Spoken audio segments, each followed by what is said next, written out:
Revision class first of all मुझे बोला था कि पार्ट बी से will start, right? Yes, ma'am. Okay, we'll start with part B only.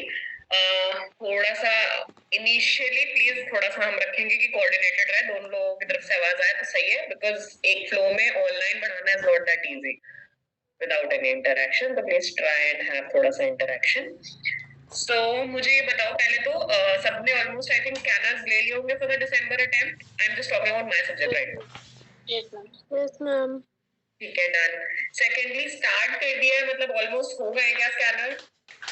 Yes, ma'am. कर रहे हैं. ठीक है.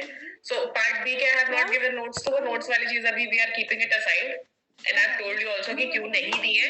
देयर आर फ्यू स्टूडेंट्स जिन्होंने मुझे बोला है कि मैम अब हम जून अटेम्प्ट देंगे, तो फिर उनको I will provide lately. I don't want you guys to get confuse of those notes, क्योंकि हम बहुत लेट हो गए. अब अगर नोट्स से स्टार्ट करोगे तो बहुत टाइम लग जाएगा. Yes, ma'am. सो मुझे ये बताओ चैप्टर 15 से स्टार्ट करूं, स्कैनर से स्टार्ट करूं, या फिर हाईलाइट पॉइंट से स्टार्ट करूं? मतलब how do you guys want to take it forward? Ma'am highlight point से स्टार्ट कर दो, क्योंकि स्कैनर में तो क्वेश्चन आंसर्स दोनों होंगे, तो वो तो आ ही जाएंगे. क्योंकि ना मुझसे जिन्होंने 1-to-1 क्वेश्चन पूछे, किसी ने मुझसे स्कैनर के क्वेश्चन नहीं पूछे. Everybody was asking me from the material itself, module से ही मतलब पूछ रहे थे. तो मेरा कंसर्न ये है कि मतलब स्कैनर कर नहीं रहे हो या बहुत ज्यादा एक्सप्लेनेटरी है सब कुछ. बट वो क्वेश्चन आंसर्स होते हैं तो वो समझ के तो हो ही जाता है ना.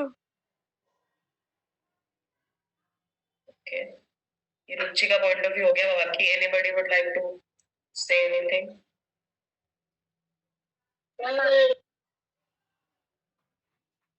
मैम स्कैनर में आज सच कोई प्रॉब्लम नहीं आ रही है, क्योंकि आंसर्स होते हैं तो हम आइडिया लगा लेते हैं कि क्या आंसर एक्सपेक्ट कर रहा है, तो स्कैनर हो रहा है.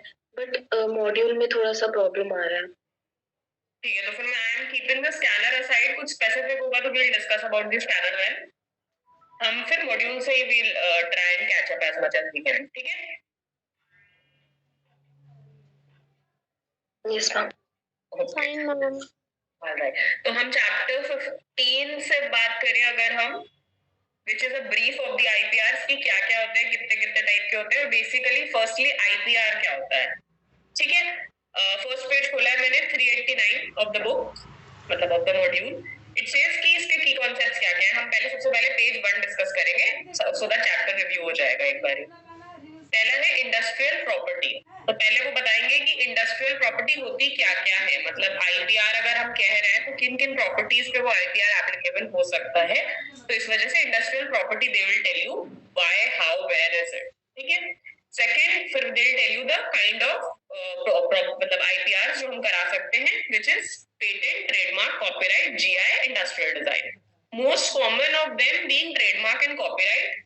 एंड मतलब उसमें भी एकदम हाई प्रायोरिटी. अगर हम प्रैक्टिकल लाइफ की बात करें तो सब लोग आपके पास आएंगे, majority people will come up to you for trademarks, then for copyright and patents, and rare for GI and industrial design. As far as मतलब my experience is on a general parlance. अगर कुछ specific कोई काम कर रहा है तो मैं नहीं बता सकती, बट जनरली मुझे लगता है दिस इज द हायरार्की जो जनरली लोग फॉलो करते हैं. ठीक है? ठीक है. लर्निंग ऑब्जेक्टिव्स क्या कहते हैं, हम इसमें क्या क्या अंडरस्टैंड करेंगे. First, concept of industrial property, nature of intellectual property, कि ये जितनी 4-5 तरह के हैं, इनके क्या क्या नेचर है, किस पे क्या क्या अप्लाई होता है, so that that confusion does not go along कि किसमें कौन सा एप्लीकेबल होगा, या किस टाइम पे हमें क्लाइंट को या अपनी क्लैरिटी के लिए भी पता होना चाहिए ना कि किस टाइम पे किसको क्या सजेस्ट करना है. मतलब अगर सामने वाले की नीड पेटेंट कराने की और हम उसको बोलते नहीं भाई साहब आप ट्रेडमार्क करा लीजिए, तो that we should also know कि हमें उसे क्या सजेस्ट करना है. ठीक है.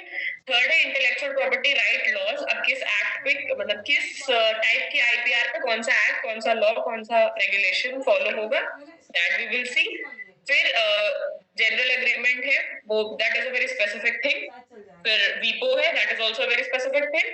Trips agreement and IPR policy क्या क्या होता है. ठीक है, ये है basic overview of the chapter. Now what we'll do is कि हम हेडिंग वाइज डिस्कस करते हैं, जिस भी हेडिंग में कोई प्रॉब्लम हो रही है वो, या फिर अगर पैराग्राफ में कुछ स्पेसिफिक प्रॉब्लम हो रही है, क्योंकि हम प्रेज्यूमिंग सबने एक एक बार तो पढ़ ही लिया है तो मार्क वार्क भी कर ही लिया होगा, तो अगर कोई सवाल जवाब हो दैट वी विल डू. ठीक है? Yes ma'am. ठीक, तो इंट्रोडक्शन क्या कहता है अबाउट इंटेलेक्चुअल प्रॉपर्टी राइट्स? थोड़ा सा कोई ब्रीफ कर दो मुझे। मतलब अगर मैं सिर्फ स्पेसिफिक क्वेश्चन पूछूं like what is IPR, what do you understand by IPR with examples और व्हाटएवर, 5 मार्क्स का question.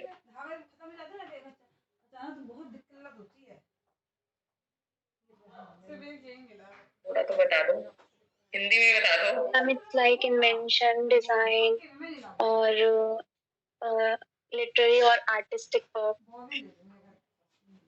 which we do from our mind. ठीक है, मतलब अगर हम इंट्रोडक्शन पार्ट की बात करें तो इसमें से क्वेश्चन क्या आएंगे, क्या आ सकते हैं? Major to major is one, what do you understand by IPR and industrial property से कैसे रिलेटेड है IPR, and then the classes of IPR that you can distinguish एक एक लाइन में may be, and then an example. That is the maximum I think you should quote on this answer. ठीक है, मतलब अभी what we will try and do in the revision classes, questions के अलावा we will try कि exam में क्या आएगा और कितना आंसर करना है, क्योंकि जो स्पेसिफिकली किसी को नहीं समझ में आया वो आप पूछ सकते हो, सारा हम दोबारा करेंगे, उतना टाइम नहीं हमारे पास। ठीक है, okay ma'am. Okay. Then comes regulatory framework. तो हमने भी देखा कि हमारे पास 5 तरह के आईपीआर थे, किसका किसका क्या क्या रेगुलेशन लगता है उसकी बात करते हैं। तो पहले तो 5 के नाम एकदम बाय हार्ट हो जाने चाहिए। पहला है कॉपीराइट, ट्रेडमार्क, पेटेंट, डिजाइन और geographical indication of goods. Perfect. इनके सामने सामने ही हम एक्ट लिखेंगे। पेटेंट का पेटेंट एक्ट, ट्रेडमार्क का ट्रेडमार्क एक्ट, कॉपीराइट का कॉपीराइट एक्ट, डिजाइन का डिजाइन, जीआई का जीआई। जीआई का जो बेसिक रेगुलेशन है उसको भी हम याद रखेंगे कि रजिस्ट्रेशन एंड प्रोटेक्शन एक्ट है। ठीक है, अब तुम लोगों को कि पांचों नाम याद है तो what we can do is year wise we can segregate it so that years में कंफ्यूजन ना हो कि कौन सा साल का है। ठीक है, तो सबसे पुराने से स्टार्ट करेंगे तो हम देखेंगे सबसे पहले आता था कॉपीराइट। Yes ma'am. एबीसी के हिसाब से we can try and learn it. सबसे पहले आता है ए से हमारा कोई कॉपीराइट मतलब वो नहीं है, आईपीआर नहीं है, बी से नहीं है, सबसे पहले आता है C. C stands for copyright. So copyright is the oldest one which is 1957। इसको हम ऐसे याद रख सकते हैं 1947 प्लस 10 इयर्स। Okay ma'am. ठीक है, next we will come up to patents. Copyright के बाद पेटेंट आता है, मैंने बताया था सबसे इजीली हमारे पास आएंगे ट्रेडमार्क वाले, उसके बाद आएंगे कॉपीराइट पेटेंट। ठीक, तो पहले कॉपीराइट हमने सबसे पहले कर लिया, सेकंड हो जाएगा हमारा पेटेंट व्हिच इज 1970। फिर आएगा ट्रेडमार्क जो हम सबसे ज्यादा यूज करेंगे 1999। मोर और लेस कुछ बच्चों का बर्थडे बर्थडे के आसपास का होगा तो may be that ways you can learn 99 if somebody is of that age group, I think you might be. और जीआई पैरेलल पैरेलल, और लास्ट में आता है डिजाइन एक्ट 2000, क्योंकि हमने देखा था कि सबसे ज्यादा डिजाइनिंग वगैरह का जो कॉन्सेप्ट आया which is quite new, 23 years although old, but वैसे कंपैरेटिवली ओवरऑल जर्नी के हिसाब से डिजाइन सबसे न्यू कॉन्सेप्ट था, सबसे बाद में उसके एक्ट की जरूरत पड़ी, उसका एक्ट सबसे बाद में एकदम रिन्यू हुआ, मतलब बिल्कुल जो लेटेस्ट चल रहा है 2000 वाला चल। ठीक है, ये हो गए नाम, एक्ट और ईयर। इतना बेसिक आना ही चाहिए, मतलब ये नहीं भूल सकते। Okay ma'am. ठीक है, फिर हम देखेंगे नेचर ऑफ आईपीआर क्या क्या कहता है। पहली चीज इट सेज कि it is an intangible right over tangible property. मतलब these are this could be asked as nature of IPR, this could be asked as characteristics of intellectual property, this could be asked as कि एक general question हो सकता है, specific मतलब एकदम direct नहीं होगा, कैरेक्टरिस्टिक्स वगैरह नहीं पूछेगा, जनरली पूछेगा कि how do we identify that something is an intellectual property. To that we can answer is if that intellectual property or if that thing जो भी डिजाइन हो, लोगो, जो कुछ भी हो, उसमें अगर ये कैरेक्टरिस्टिक्स है then we can say that it is an intellectual property. These are the questions that could be framed around this question. हाँ Aditi. मैम एक्चुअली ना हम ये सब कर चुके हैं, तो आप सिर्फ हमें बाकी सबके जो प्रोसेस है, रजिस्ट्रेशन प्रोसेस वगैरह एक बार वो रिवाइज करा दो, क्योंकि उसमें ना मिक्सअप हो रहा है, तो सारे टाइम लिमिट का मिक्स होकर के सक्सेस है। ठीक है, अदिति पॉइंट टेकन। और कुछ?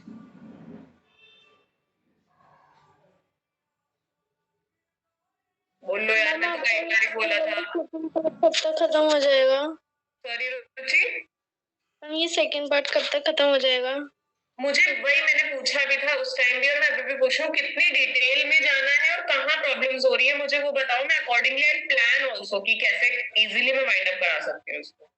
जैसे अदिति साइड की उसको प्रोसीजर में इश्यूज हो रहा है, उसका बहुत क्लियर क्वेश्चन था, so I can help it out with that. वैसे अदिति मित्तल साइड, तो अगर बाकी लोग भी कुछ एक स्पेसिफिक पॉइंट ऑफ व्यू बताओ। यस, मतलब जो थियोरेटिकल पोर्शन है ना, जैसे कि पेटेंट्स वगैरह, ट्रेडमार्क, इसका बेसिक इंट्रोडक्शन, इनके फीचर्स, इनके क्या क्या मतलब राइट्स हैं, एक्ट्स में क्या क्या, किनका क्या वर्क है, कंट्रोलर, ये तो सब मैम हो रहा है। बट मेन थोड़ा सा जैसे कि रजिस्ट्रेशन के टाइम पे थोड़ा सा एक जो प्रोसीजर जैसे कि बताया दीदी ने, उसी में थोड़ा सा हो रहा है मिक्सअप। बाकी जो थियोरेटिकल पार्ट है वो तो चीज हो रहा है, क्योंकि मैम मैंने मतलब जो पेटेंट वाला जो पोर्शन है उसमें कंट्रोलर की क्या क्या राइट्स है, काफी जगह पे वो चीजें तो थोड़ी सी क्लैरिफाइड हो रही है, बट कुछ कुछ पॉइंट्स में है जो थोड़ा मिक्सअप हो रहा है, जो समझ में नहीं आ रहा है।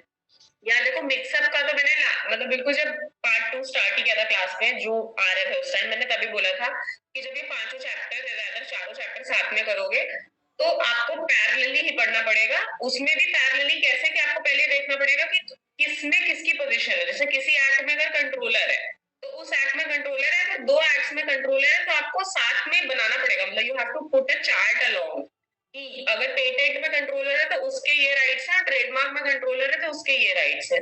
वो करना पड़ेगा या मैं कर दूंगा, आइदर वेज, बट वो करना आपको स्पेसिफिकली ही पड़ेगा। अगर आप साथ में चारों पांचों चैप्टर्स एक साथ करोगे तो वो हमेशा मिक्सअप होगा।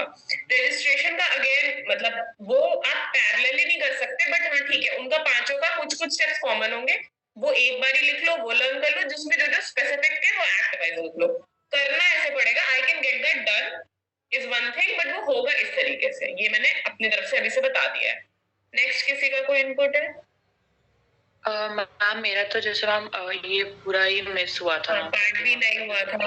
I get it. तो मैम थोड़ा मैम बेसिक भी में भी मेरे को तो ट्रबल है। ठीक है, मतलब we'll park your point here. जिनका हो गया था पहले हम उनकी बात कर लेते हैं, फिर जिनका बिल्कुल ही नहीं हुआ उनकी हम बात करेंगे। रुचि कुछ कह रही थी। मैम मैं कह रही थी आप बता दो ये कब तक खत्म होगा, क्योंकि फिर मैं उसके बाद क्लास ज्वाइन कर लूंगी, क्योंकि ये पूरा मेरा है नहीं, तो मैं इतने अपना पढ़ लूंगी ना। पूरा नहीं है तो क्या क्या है तुम्हारा? मेरा पार्ट 1 में जितना है ना उतना सारा है, बस पार्ट रुचि जैसे ही पार्ट 1 आएगा मैं तुम्हें बता दूंगी, क्योंकि अभी हम पार्ट बी से स्टार्ट कर रहे हैं। You can leave the class for today I think. Thank you. Next class में फोन कर देना मैम। ठीक है, नेक्स्ट किसी को एटलीस्ट 5 7 10 लोगों अपने एक एक इनपुट तो सब लोग दे दो, फिर we'll align it more effectively. Ma'am I guess chapter 15 में इतनी प्रॉब्लम नहीं होगी, because it's just an overview. तो हम चैप्टर 14 में जहाँ से मेन शुरू है, 16 से या फिर 16 से जहाँ से शुरू है 14 रह रहा है। ठीक है, ओके। तो आप टॉपिक पूछ लो बच्चों से, अगर उनमें किसी को प्रॉब्लम है तो आप वो टॉपिक उठा लो, वरना मेन तो रजिस्ट्रेशन ही सबका हौच पौच हो रहा है, तो आप रजिस्ट्रेशन करवा। ये जो थियोरेटिकल पार्ट है इसमें भी जो हमें जो पॉइंट जिनमें हमें डाउट होगा ना, जैसे टॉपिक है, जैसे मेरे को पेटेंट में जो इंटरनेशनल रजिस्ट्रेशन होता है उसमें कंफ्यूजन है, तो आप ऐसे टॉपिक वाइज वो सब क्लियर कर देना, और बाकी जो थियोरेटिकल होगा वो हम खुद से कर लेंगे जो वैसे है। Aparna is fine. Kshitij wants to say something. कोई नहीं। जया है सेट। जया कुछ कहना है और? No ma'am. ठीक है। संस्कृति you want to say something?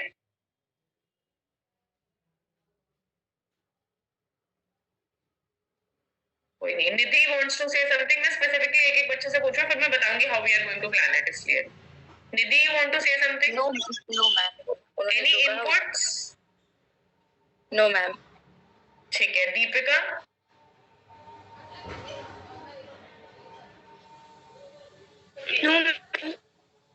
ठीक है। Aditi we have taken both of you. Aparna का हो गया था, पविका ने अपना बता दिया है। शैली कुछ और additionally apart from Aditi and Aparna? Ma'am मेरे पेटेंट में कुछ टॉपिक्स हैं जो मुझे थोड़े से उसमें नहीं समझ में आया, मुझे बस वो क्लैरिफाइड करने हैं। ठीक है, मतलब Aparna and Shelly have problems in patent primarily. Last के 3-4 चैप्टर में I don't think बहुत ज्यादा है, ठीक है? मैम उसमें इतना नहीं है क्योंकि इसमें थोड़ा कंट्रोलर का ज्यादा वो है रोल पेटेंट क्वेश्चन में, तो उसमें मुझे थोड़ा सा कंफ्यूजन हो रहा है एक दो क्वेश्चन में. ठीक है, done. Mahak, you want to say something? Ma'am मेरे को भी पार्ट बी पूरा ही करना है. ठीक है. Megha, you want to say something? Ma'am जो फर्स्ट चैप्टर है जिसमें इंट्रोडक्शन दे रखा है उसमें 15. हाँ जी काफी सारे इसमें ना इंटरनेशनल कन्वेंशंस के बारे में बात की गई है, तो मैम वो लर्न नहीं हो पाते. इट्स लाइक रट्टा मारने वाली चीज है वो. हाँ, वो रट्टा मारने वाली चीज है और वो क्वेश्चंस आते हैं सैडली, जैसे वीपो आता है. हाँ जी, तो मैम आप एक बार उसका ही बता दीजिए. Okay. Babita wants to say something? No ma'am. ठीक है. अक्षता is trying to join. Akshata, you want to say something? We were just discussing कि किसी का कोई specific input है about the revision session, तो we'll take it that way.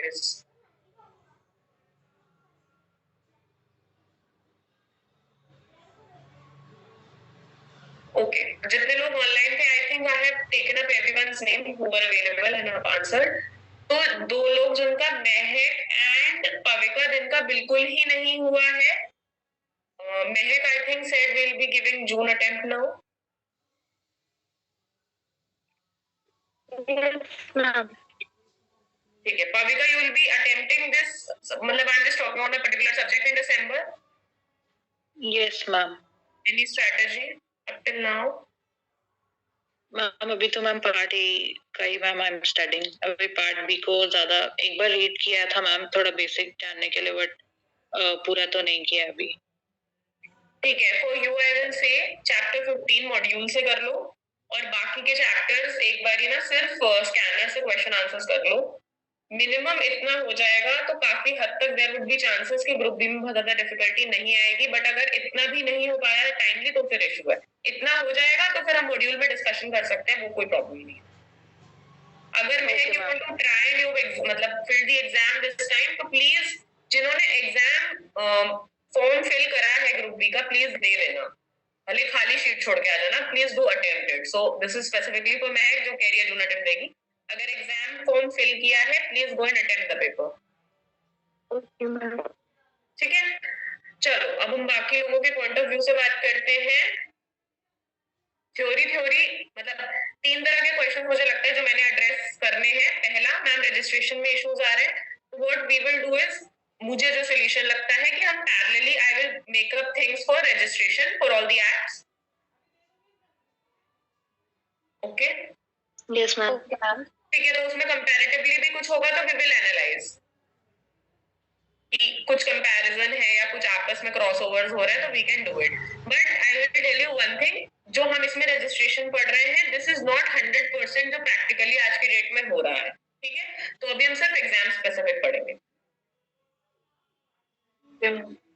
ठीक. Registration वाली बात हो गई. पेटेंट में मुझे स्पेसिफिकली शैली आपकी क्योंकि ज्यादा प्रॉब्लम्स हैं, आप मुझे एक बार या तो ड्रॉप इन कर देना. यस मैम, मैं आपको ना हर उसके स्पेसिफिक पॉइंट्स की फोटोज क्लिक करके मैं आपको व्हाट्सएप कर दूंगी. डन. अपर्णा को एक किसी स्पेसिफिक में था ना, अपर्णा क्या था इंटरनेशनल? मैम जो इंटरनेशनल रजिस्ट्रेशंस है ना इनके, उनमें थोड़ा मेरे को कंफ्यूजन हो रहा है, और इनमें अलग अलग अपील्स हैं, तो एक बार अपील्स वाला पोर्शन भी एक बार बता दीजिएगा. Yes ma'am same. ठीक है. सेम. अच्छा अब मुझे एक बात और बता दो, पेटेंट के अलावा किसी चैप्टर में कोई इशू है?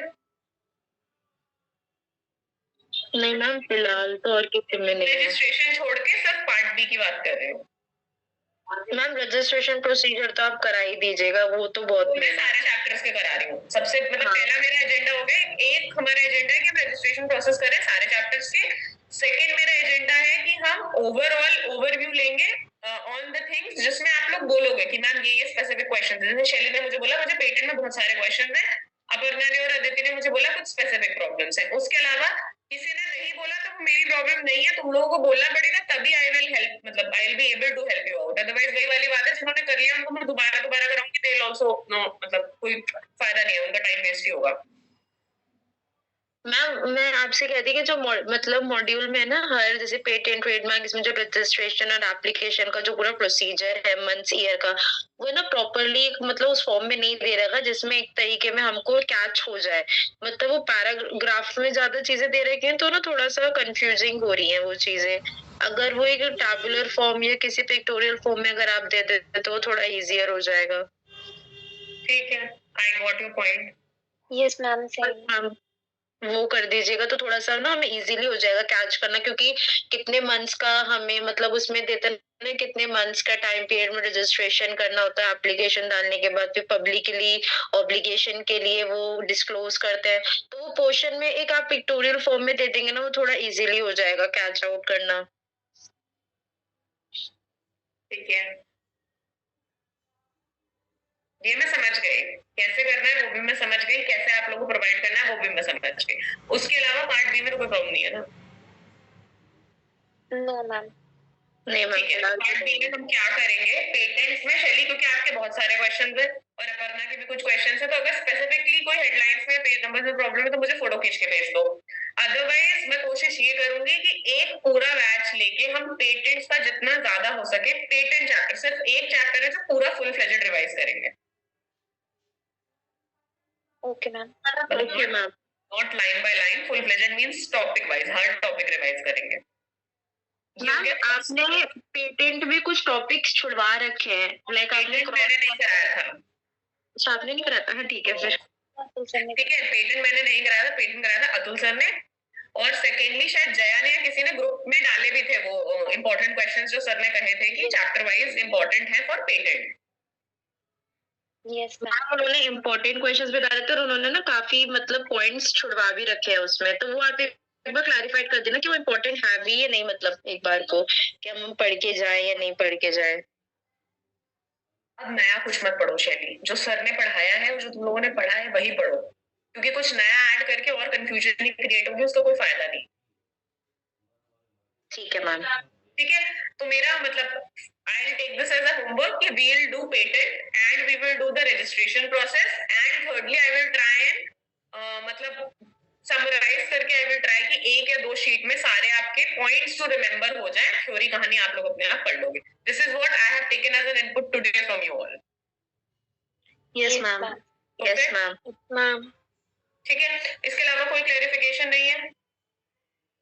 मैम बस एक बार कंट्रोलर के रोल्स भी बता दीजिएगा। डन। बस बाकी कुछ नहीं।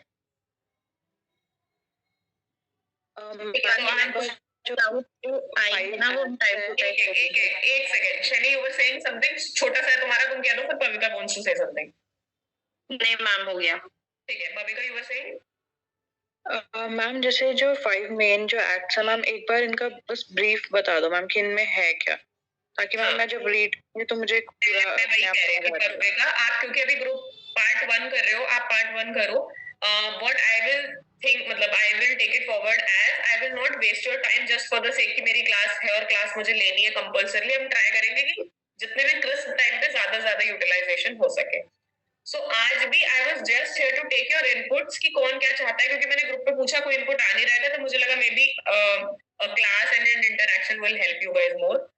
तो जितने यहाँ पे 14-15 लोग थे सबसे मैंने डिस्कस करके I am taking individual inputs. Please कुछ भी मिस मत कर देना, मतलब ये मत कहना बाद में कि नहीं हो पाया था मैम या क्वेश्चन रह गया था या कुछ भी। I will just ask you Nidhi, अगर कोई इनपुट बच गया है तो मैं बस अपनी बात कंप्लीट कर लूं। मैं अभी 5-10 मिनट में जो भी बात करके we will wind up for the today's session class batch whatever, उसमें I will be online but we will not be discussing if something specific doesn't come up firstly. Secondly, I will take time. Thursday most probably I will not take a class. Saturday I will take a class and try and wind up part B overall. उसमें पविका तब तक आप क्या कर सकते हो, आप part A अपना कंटिन्यू करो। सैटरडे को मैं चैप्टर वाइज ब्रीफ दे दूंगी 5 एक्ट्स का। सेकेंडली जो ये लोग कह रहे थे मैम एक फ्लो चार्ट टाइप का या कुछ टैबुलर पिक्टोरियल रिप्रेजेंटेशन या कुछ जितना मुझसे हो पाएगा to the best of my possibilities, जितने ज्यादा चैप्टर्स का हो पाएगा और जितने अच्छे से हो पाएगा आई विल डू दैट। ये 2 चीजें मैं कर लूंगी। तीसरा, अगर टाइम बचता है मेरे पास भी और आपके पास भी तो हम पेटेंट उठाएंगे, वरना फिर हम पेटेंट ट्यूसडे वाले बैच। Yes ma'am. ठीक है, this is the detailed planning that I am thinking of doing and moving forward with.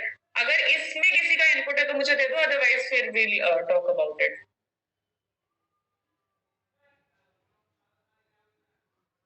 नहीं मैम, आप आगे कंटिन्यू करो. ठीक है, तो मतलब ये कॉन्सेप्ट क्लियर है. मुझे लगता है इस तरीके से it will help. Time waste करने से कोई फायदा नहीं है. जितनी देर ले रहे हैं फ्रूटफुल क्लास लेंगे. Yes ma'am. ठीक है, Nidhi you were saying something. Yes ma'am, मैं पूछ रही थी कि पार्ट 1 जो है उसका रिवीजन होगा या फिर नहीं. पार्ट बी का 100% खत्म हो जाएगा. पार्ट 1 में हम देखेंगे कि हमें किस किस चैप्टर का कैसे कैसे करना है. क्योंकि मैम लास्ट चैप्टर्स के नोट्स नहीं दिए थे मैंने, स्टार्टिंग के दिए थे, तो मुझे उनमें से समहाउ अब क्वेश्चंस नहीं आते. इंडिविजुअल क्वेश्चंस की मैं बात करूं तो, क्योंकि मैम मेरा ओल्ड सिलेबस है और पार्ट 1 जो है उसके कुछ टॉपिक्स जैसे कि फेमा, एफडीआई, उसमें मुझे क्लैरिटी नहीं मिल पा रहा, तो इसलिए. निधि पार्ट जैसे आपका क्योंकि ओल्ड सिलेबस है तो आपका और रुचि का आई थिंक दो लोगों का पार्ट बी तो है ही नहीं. पार्ट 1 है सिर्फ, उसमें भी आप लोगों के चैप्टर्स थोड़े थोड़े अलग हैं.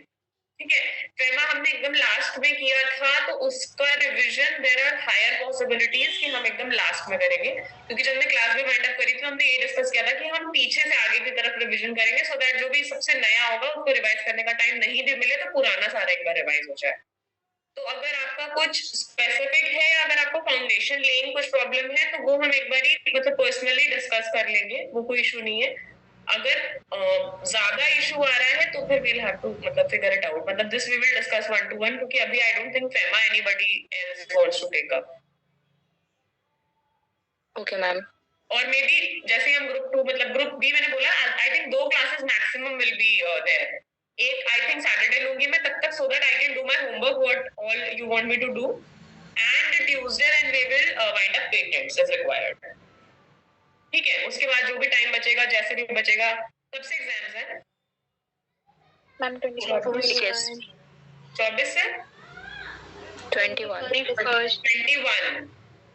And what do you guys think should classes कब तक खत्म हो जानी चाहिए? मतलब मैं सिर्फ अपनी बात करूं अगेन.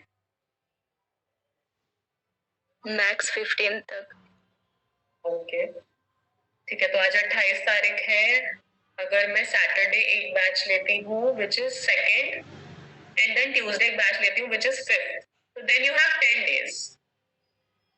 ठीक है, तो हम ट्यूसडे वाली क्लास में देखेंगे कि हम आगे कैसे कम टाइम में ज्यादा से ज्यादा चैप्टर्स कवर कर सकते हैं. Okay ma'am. ठीक है, मीनवाइल अगर किसी का कोई इनपुट हो तो प्लीज दे दिया करो ना. मतलब हम क्लास करें आधे पौने घंटे की, उसका भी टाइम वेस्ट करें और फिर मेरे को वर्किंग करने में भी इतना टाइम लगेगा. तो मैं बस क्लास लेने के लिए क्लास नहीं लेना चाहती. क्लास लो तो मतलब एटलीस्ट वो हेल्पफुल हो जाए, कुछ मैटर वगैरह डिस्कस हो पाए तो फायदा है.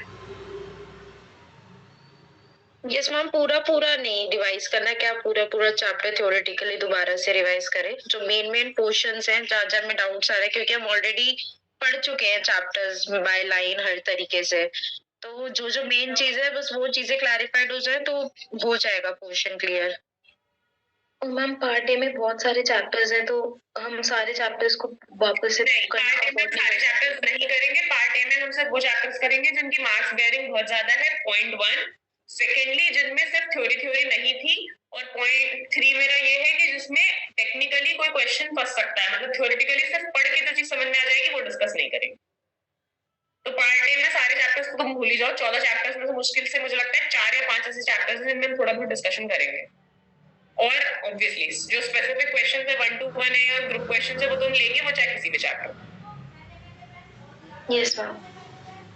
ठीक है, तो आई थिंक 5 more minutes. मैं आज का batch I will just dissolve here only. मैं फिर I will start working on your notes that you guys want me to prepare. Okay ma'am. ठीक है, and I think ICSI would appreciate अगर मैं class ऐसे मतलब फॉर्मली डिसॉल्व नहीं करूं. तो we'll just put off the मतलब I'll also just put off the mic and camera. अगर किसी का कोई क्वेश्चन है parallelly you guys can ask, otherwise अपने हम टाइम पे 3 बजे तक I think we'll formally exit the link. ठीक, क्योंकि थोड़ा बहुत तो तुम लोग पढ़ने के थॉट से आए थे तो थोड़ा बहुत खुद भी पढ़ सकते हो. अगर मैं मतलब 1-to-1 क्वेश्चन आते जा रहे हैं तो मैं हूँ ही अवेलेबल, मुझसे पूछते रहना. ठीक है मैम.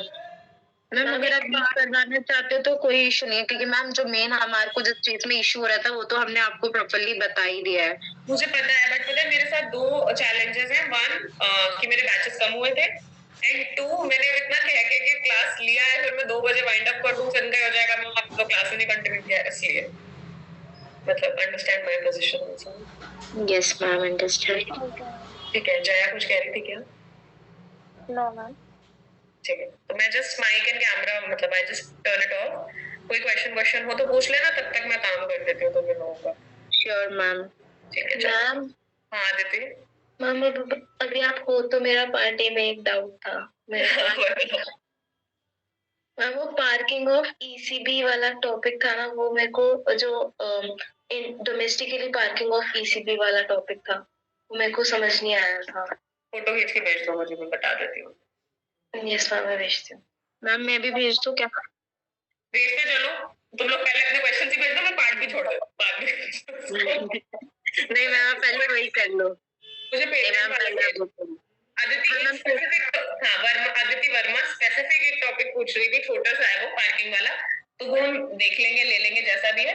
बट अगर शैली क्वेश्चन भेज रही हो तो पहले पेटेंट वाले भेजो, and so applies to Aparna also, कि जो स्पेसिफिक पेटेंट्स में प्रॉब्लम है वो भेज दो मीनवाइल। Okay ma'am. ठीक है Aparna? Yes ma'am.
Aditi, on your ECB part, yes ma'am. हाँ मुझे ये बताओ पहले तो ECB का कॉन्सेप्ट क्लियर है, मतलब जनरली एक लाइन में बताना हो ECB क्या है तो? मैम फॉरेन से लोन लेना, बोरोइंग। ठीक है, तो अगर हम कोई भी मनी रेज कर रहे हैं, मतलब अगर हम लोन को और थोड़ा सा टेक्निकल भाषा में बोले तो अगर हम कोई मनी रेज कर रहे हैं, हमने मान लो हमें जरूरत थी 1,000 करोड़ रुपए की, ठीक है? Yes ma'am. वो हम रेज कर रहे हैं, तो अगर इमीडिएटली जरूरत नहीं है, जैसे मुझे पता है कि मैं फॉर एग्जांपल एक घर बना रही हूँ, शॉर्टर टर्म में बता रही हूँ, तो मुझे पता है इस घर में ओवरऑल इन्वेस्टमेंट होगा 8 करोड़ रुपए का, तो मैं पूरे 8 करोड़ मार्केट से रेज कर रही हूँ, ठीक, in the form of ECBs। But उस 8 करोड़ की यूटिलाइजेशन ट्रांचेस में होगी, तो अब वो मैंने जब 8 करोड़ रुपए रेज करे तो पूरे 8 करोड़ मेरे पास एक बार में आ गए। अब उस पैसे का मैं करूं क्या? तो दैट दे आर सेइंग कि ये दोनों तरीके से पार्क हो सकते हैं, मतलब you can make them wait somewhere, though somewhere could be in India और अब्रॉड। ये हो गया फर्स्ट लाइन का मतलब, ECB proceeds are permitted to be parked abroad as well as domestically in the following manner given below. अब उसमें पहला है अब्रॉड में कैसे पार्किंग होगी, तो सिंपल सी बात है, ECB proceeds meant only for foreign currency expenditure. अच्छा, अब मेरे को वो घर लेना था 8 करोड़, मतलब 8 करोड़ का घर बन रहा है, मैं इटालियन मार्बल यूज करूंगी उसमें, ठीक है? और यहाँ मेरे इटालियन मार्बल आएंगे जेन्युइनली इटली से, ठीक? Yes ma'am. तो ये वो वाला अमाउंट होगा जो फॉरेन करेंसी में ही स्पेंड किया जाएगा, ठीक है? तो उसके लिए इन्होंने बोला है कि दोस काइंड ऑफ अमाउंट्स जो है वो हम अब्रॉड में ही पार्क कर सकते हैं, और इनका इन्वेस्टमेंट, अब हमें पता है कि मान लो 2 करोड़ रुपए लगेंगे मुझे वो इटालियन मार्बल के लिए, ठीक है? अब वो 2 करोड़ रुपए का, या तो मैं क्या बोलूँ, तो पैसे ऐसे ही मतलब अकाउंट में पड़े रहने दूं, या फिर और क्या यूटिलाइजेशन हो सकता है, तो वो उन्होंने बोला है कि इस तरह का कुछ भी होगा वो लिक्विड एसेट्स में ही होना चाहिए। क्यों? क्योंकि ऐसा नहीं होगा कि आप 5 साल के लिए बॉन्ड खरीद के बैठ गए और फिर आप कह रहे हो कि 2 साल बाद चाहिए थे, बट नहीं अभी तो मैं डिसॉल्व भी कर सकता है क्योंकि उसमें लॉक इन पीरियड ही 5 साल का है। तो वो ये कह रहे हैं कि अगर आपके पास एक्स्ट्रा फंड है तो आप उसको इन्वेस्ट तो कर सकते हो छोटी मोटी जगह पे, but that should be liquid assets, मतलब ऐसा कि आज मुझे जरूरत हो मैं 1 घंटे में बेच दूं, मेरे पास पैसे आ जाए। Yes ma'am.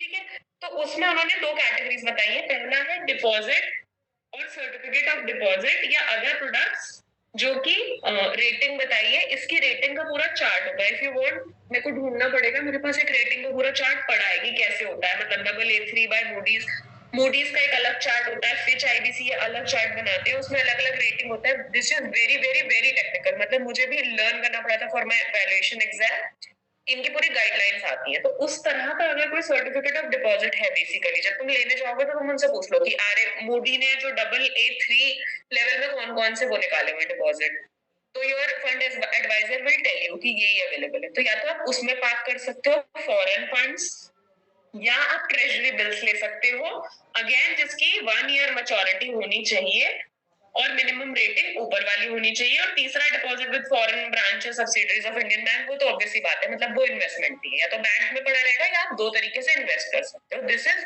वन जो अब्रॉड वाला पार्ट है। Yes ma'am.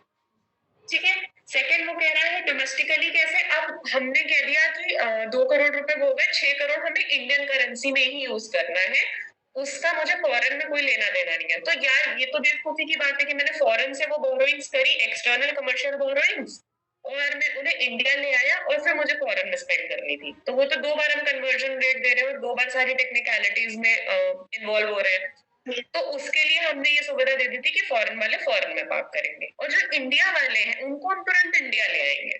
तो उसके लिए दे आर सेइंग कि ECB प्रोसीड्स मेंट फॉर रूपी एक्सपेंडिचर, मतलब जो इंडिया में स्पेंड होगा should be repatriated immediately for the credit। Repatriation मैंने बताया था कि वो तुरंत वापस आ जाएगा पैसा इंडिया में, immediately for credit to their rupee account। ठीक है, तो जब भी हम इंडियन फेमा वाले कंटेक्स्ट में बात कर रहे थे, इंडियन रूपी की बात होती है फॉरेन एक्सचेंज के रिलेटेड, तो AD category 1 bank in India जो होंगी उनमें डिपॉजिट हो सकते हैं। AD category 1 is authorised dealer 1 category 1, उसमें Next line says EC borrowers are also allowed to park ECB proceeds in term deposit. Term deposit क्या होते हैं? जो नॉर्मल बैंक में टर्म डिपॉजिट होते हैं उस तरह वाले टर्म डिपॉजिट में हम कर सकते हैं. अगेन जिसकी मैच्योरिटी जो है मैक्सिमम 12 मंथ्स मिला के क्यूमुलेटिवली होनी चाहिए, क्योंकि ये नहीं है कि मतलब 6 महीने का एक लिया है फिर एक 12 महीने का ले लिया है फिर एक 8 महीने का ले लिया है कि सब 1 ईयर से कम है. ऐसा नहीं है. सबको कंसोलिडेट करके मैक्सिमम 12 मंथ्स के लिए यू कैन डू इट. ये भी इसीलिए किया गया so that you can keep something as liquid assets. और लास्ट लाइन कहता है these should be kept in unencumbered position, मतलब इन पे कोई लियन, कोई चार्ज, कोई लोन नहीं क्रिएट करा सकते. अगेन वही वाला इंटरेस्ट प्रोटेक्ट करने के लिए कि ये नहीं है कि हम ने पैसा मंगा लिया और अब हम इस पे 10 करोड़ का लोन लेके बैठ गए और अब हम कहेंगे कि जब 10 करोड़ चुकाएंगे तब ये पैसा रिलीज होगा. वो काम नहीं कर सकते. Thank you ma'am. Welcome ma'am. Ma'am patent RFE mandatory है क्या? क्या मैंडेटरी है? Sorry, RFE request for examination mandatory है क्या पेटेंट के अंदर? यार पेटेंट में RFE in a practical ground is 99% yes compulsory, but of the track बहुत सारी चीजें हो जाती है. इसमें जैसे ये था कि जो रिक्वेस्ट कंट्रोलर को देनी पड़ती है, मतलब रिक्वेस्ट पड़ती है कि वो एग्जामिनेशन एप्लीकेशन ग्रांट करने से पहले पेटेंट की, तो अगर वो करवाता है तो फिर वो मतलब रिपोर्ट वगैरह प्रॉपर वो एक बनाकर देता है कि उसने जो एग्जामिन किया उससे रिलेटेड ग्रांट करने के बाद. तो इसमें ये भी है कि अगर वो एग्जामिन नहीं कराते हैं तो इसमें मुझे वो क्वेश्चन समझ में नहीं आया कि उनकी एप्लीकेशन को एज अ विड्रॉन एप्लीकेशन मान दिया जाता है. देखो मतलब मैं प्रैक्टिकली एक बात बता दे रही हूँ, वही थ्योरेटिकली जब हम डिस्कस करेंगे तब डिटेल में डिस्कस करेंगे. कोई भी आप एप्लीकेशन मान लो 2 डिपार्टमेंट से ओके होनी है या एक डिपार्टमेंट के 2 लेवल से अगर एक फाइल पास ऑन होनी है, तो पहले जब आप एप्लीकेशन दोगे तो उसके बेसिक डॉक्यूमेंट्स का फर्स्ट राउंड ऑफ चेकिंग होगा. ठीक है. जैसे जब हम अगर अपने पार्लेंस में बात करें जनरल, तो हम जैसे एनसीईआरटी में कुछ फाइल करते हैं फॉर एग्जांपल, तो सबसे पहले जो है ना डायरी मार्क होती है कि आपने ये डॉक्यूमेंट्स फाइल करे हैं. फिर वहां का जो कोर्ट मास्टर वगैरह होते हैं वो सब चेक करते हैं कि सारे डॉक्यूमेंट सही है कि नहीं, कोई मिसिंग तो नहीं है, कोई रिक्वायरमेंट थी वो आपने फाइल करी है कि नहीं करी है. तो that is the request for examination that you are filing basically. मतलब पैरिटी में मान लो एक्चुअली वो नहीं होता, बट ये हम कह रहे होते हैं कि हमने first round online offline file कर दिया है. अब आप चेक कर लो कि सब आपके हिसाब से ठीक है कि नहीं है. अगर मैं ये बात आपसे कह रही हूँ कि आप चेक कर लो सब ठीक है कि नहीं है, that means I want you to process it. But if I am not filing anything of that sort, तो वो अपने आप में एक deemed withdrawal of the application हो जाएगा. हम मान लेंगे कि आप उस पर फॉलो अप ही नहीं कर रहे. जैसे ना बहुत सारे गवर्नमेंट डिपार्टमेंट्स में क्या होता है कि फाइल का बहुत फॉलो अप करना पड़ता है. सर हमारी फाइल आई थी, हमारी फाइल आई थी, हमारी फाइल आई थी.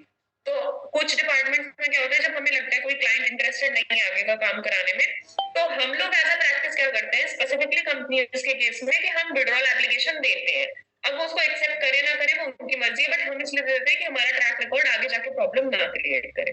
बट बहुत सारे लोग क्या करते हैं उसको वहीं छोड़ देते हैं. वो मान लेते हैं कि ठीक है ये लोग खुद प्रोसेस करेंगे नहीं, हम कराएंगे नहीं, तो धीरे धीरे मतलब बात ठंडे रास्ते में चली जाएगी और काम होगा ही नहीं बेसिकली.